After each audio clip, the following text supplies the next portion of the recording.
Hello students, this is Sumit Kumar, BB Department, Marwari College, Ranchi. Here I am in front of you with the new topic of MIS, that is MIS design. It is in continuation of the last topic, which was MIS planning. Designing an MIS is a process of identifying and allocating information infrastructure and resources to all personnels who require information for making decisions in the long run. The two main objectives of MIS design are: first one, resource allocation to different departments; second, facilitating information flow and communication in different departments. Next heading is approaches to MIS design. First one is shotgun approach. Information requirements of different executives vary. The system design through this approach provides all the information without sorting or filtering when executives ask for particular information. Second one is traditional approach.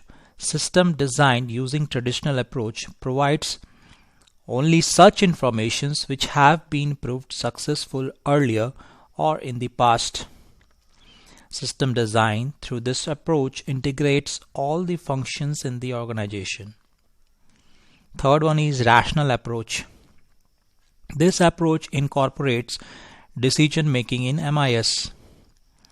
Decision making models are part of MIS developed through rational approach. These models are designed by the experts in the managerial decision making. Fourth approach is empirical approach. This approach emphasizes behavior of decision makers at work while designing MIS. The behavior of decision makers and their interaction with environment is observed, and MIS is designed accordingly. Now, in the next stage, we will see what are the various stages in MIS design process. First one is identification of users and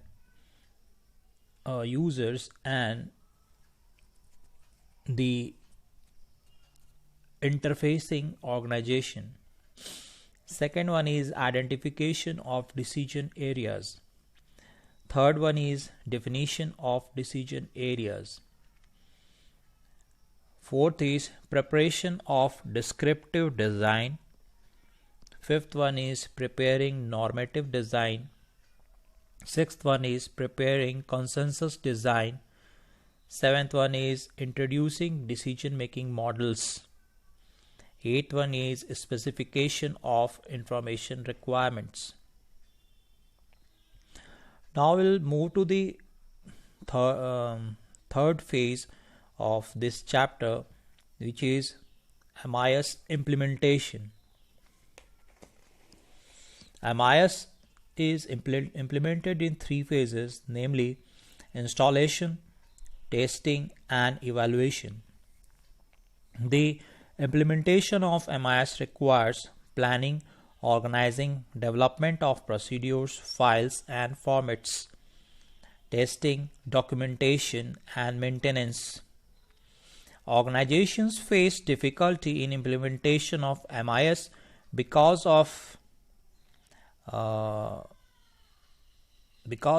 regular changes by employees in the organization. The MIS can be implemented by using two different approaches. First one, the system analyst can be assigned with the major responsibilities related to implementation of MIS. Second one is, in second approach, both the system analyst and MIS users are involved in implementation of MIS. Now, in the next section, we will see what's the implementation process. First one, planning for implementation. Under planning for implementation, first step is identification of tasks to be performed. Second one is scheduling all the tasks to be performed. Third is cost estimation. Fourth is developing a monitoring and controlling system. Second stage is organization for implementation. Within organization, point A is supervising the major responsibilities to personals. Point B is defining roles of managers. Point C is participation and involvement of employees in implementation to prevent from resistance. Third stage is developing procedures for implementation. Within this stage, there are subphases. Point A, procedures are guide for project leaders. Point B, procedures are developed for evaluation and selection of hardware, purchase or development of software, implementation of MIS in part. The fourth stage is training the users. Within this stage, there are subphases. Point A, training of personnel to increase productivity, time management, and quality of work, and expert personnel are hired for providing training. Next stage is developing forms for data collection. Vast amount of data is collected at the time of implementation. Standard formats are developed as per detailed design for collection of data. These forms are used for input, output, and transfer of data. Next stage is developing files for storage of data. Under this stage, data are generally stored in databases. Detailed system design specifies storage and retrieval mechanism. Point C is programmer decides file name, file size, access method, and updation methods. And then the seventh stage is testing the system. In this stage, prior to installation, system is tested.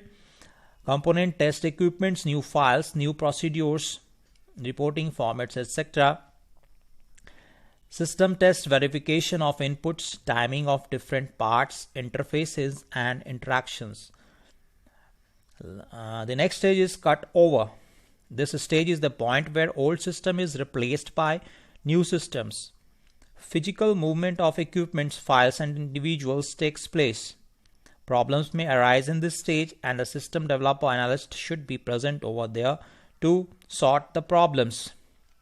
Last stage is documenting the system. It is the process of maintaining records related to implementation process. It describes the scope of systems, information flow, and operating procedures.